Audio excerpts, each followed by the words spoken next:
Vinyl flooring आजकल बहुत ज़्यादा चल रही है, बहुत ज़्यादा ट्रेंडिंग में भी है। आपने अक्सर देखा होगा बड़े बड़े महंगे घरों से लेकर बड़े बड़े बंगलों से लेकर अमीरों के घरों में, यहाँ तक कि ट्रेन के डब्बों में भी ये देखने को आपको आसानी से मिल जाएगी। लेकिन क्या इसका मतलब यह है कि आपको भी यही लगानी चाहिए अपने घर में? सच पूछो तो मुझे नहीं पता, मैं नहीं जानता। हाँ, लेकिन मैं आपको इसके फायदे और नुकसान के बारे में जरूर बता सकता हूँ, जिससे आप खुद फैसला ले पाओगे कि आपको इसका इस्तेमाल करना चाहिए या नहीं करना चाहिए। तो ये जानने के लिए आपको वीडियो में एंड तक बने रहना है।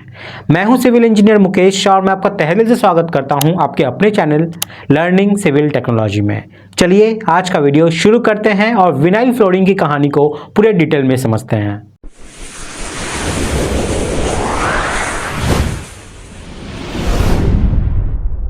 विनाइल फ्लोरिंग पीवीसी और फाइबर ग्लास को आपस में जोड़कर बनाई जाती है। मार्केट में ये आपको दो तरीके के फॉर्मेट में आसानी से दिख जाएगी। पहला फॉर्मेट होता है रोल फॉर्मेट, यानी कि इसके बड़े बड़े रोल्स आते हैं, जैसा कि आप कपड़े के थानों को देखते होंगे ना, कुछ उस तरीके के। लेकिन ये सारे 6-6 फीट के लंबे रोल होते हैं जो एक बार में काफी बड़े एरिया को आराम से कवर कर लेते हैं। दूसरा फॉर्मेट आता है इसका टाइल वाला। इसमें आपको 1 बाई 1 फुट के टाइल आसानी से मिल जाएगी और 6 इंची बाई 36 इंची की लंबी लंबी पत्तियां भी मिल जाती है। और ये पत्तियों वाला जो फॉर्मेट है ना, ये आजकल बहुत ज्यादा ट्रेंडिंग में देखने को मिलता है, इंडिया में भी और बाहर में भी। तो चलिए अब बात कर लेते हैं इसके फायदे के बारे में। इसका सबसे पहला और बड़ा फायदा होता है इसकी कॉस्ट, यानी कि इसकी कीमत की। विनाइल फ्लोरिंग आपको 25 से 30 रुपए पर स्क्वायर फीट से स्टार्ट होकर आसानी से मिल जाती है और ऊपर जाते जाते ये 150 से 200 रुपए पर स्क्वायर फीट तक भी चली जाती है। अगर आप बाकी फ्लोरिंग से इसको कंपेयर करेंगे तो ये काफ़ी ज़्यादा चीप और अफोर्डेबल रहता है, जो काफ़ी लोगों को काफ़ी ज़्यादा पसंद आता है। दूसरा फायदा आता है इसके इंस्टॉलेशन को लेके, यानी कि इसके लगाने के तरीके में। इसको लगाना बेहद आसान होता है। 2 लेबर एक दिन में 800 स्क्वायर फीट तक की फ्लोरिंग आराम से लगा सकते हैं बिना किसी दिक्कत के। लगाने के लिए ज़्यादा कुछ नहीं करना होता, बस नीचे का जो फर्श है उसको साफ कीजिए, एक बराबर कर दीजिए, फिर विनाइल की जो पत्तियां हैं उसके पीछे गोंद लगाइए और चिपकाते चले जाइए। और हाँ, इसे एक दिन सूखने के लिए जरूर छोड़ दीजिएगा, बस हो गया। बेहद आसान और मामूली सा तरीका है इसको लगाने का। तीसरा फायदा आता है टेम्परेचर का। विनाइल फ्लोरिंग ठंड में ज़्यादा ठंड नहीं होती और गर्मी में ज़्यादा गर्म भी नहीं होती। इसका टेम्परेचर एक जैसा बना रहता है हर वेदर में, जिसकी वजह से आपके घर का जो तापमान है वो लगभग उसी बराबर में रहता है। चौथा फायदा आता है इसके डिज़ाइन में। इसके डिज़ाइन की कोई सीमा होती ही नहीं है। आप जितनी दुकानों पर जाओगे इसके उतने तरह के डिज़ाइन आपको मिल जाएंगे। आप जैसा सोच सकते हैं इस पर वैसा ही आप डिज़ाइन प्रिंट भी करवा सकते हैं। तो इसके हजारों प्रिंट आपको मार्केट में आसानी से मिल जाएंगे। जितनी दुकानों में जाओगे उतनी वैरायटी मिलेगी।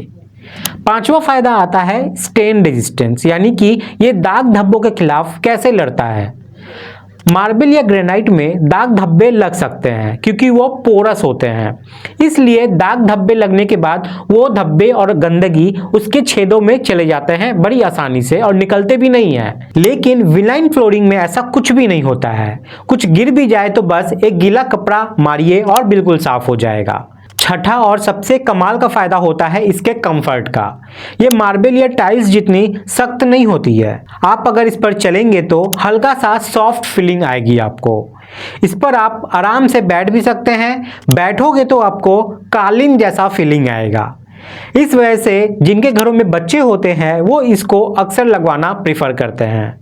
तो ये तो हो गई फायदे की बात। अब बात कर लेते हैं इसकी कमियों की। लेकिन आगे बढ़ने से पहले आप लोगों से एक छोटी सी रिक्वेस्ट है।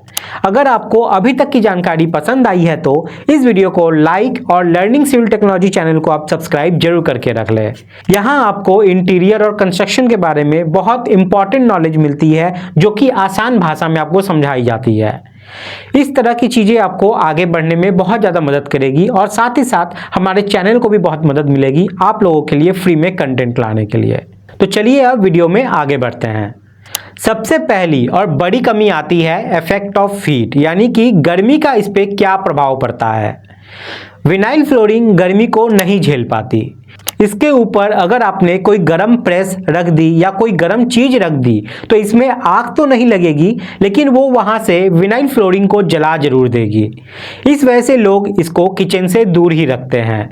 और अगर कहीं यह एक जगह से जल जाती है किसी कारणवश, फिर वो पार्ट को आपको हटाकर वहां पर आपको रिप्लेस करना पड़ेगा, जो थोड़ा सा सरदर्द बन जाता है। दूसरी कमी आती है कि अगर आपको इसको किसी अच्छे कारीगर से नहीं लगवाएं तो कई बार यह कोने से उखड़ने लगता है।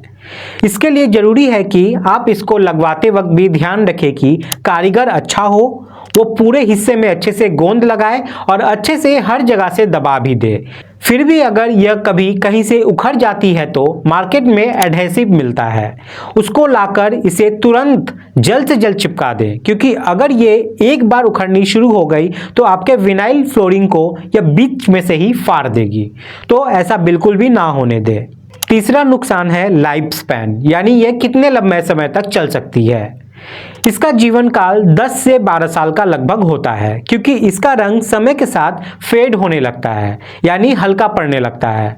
अगर आप रेंट के लिए कोई घर बनवा रहे हैं तो बेशक इसका इस्तेमाल आप कर सकते हैं।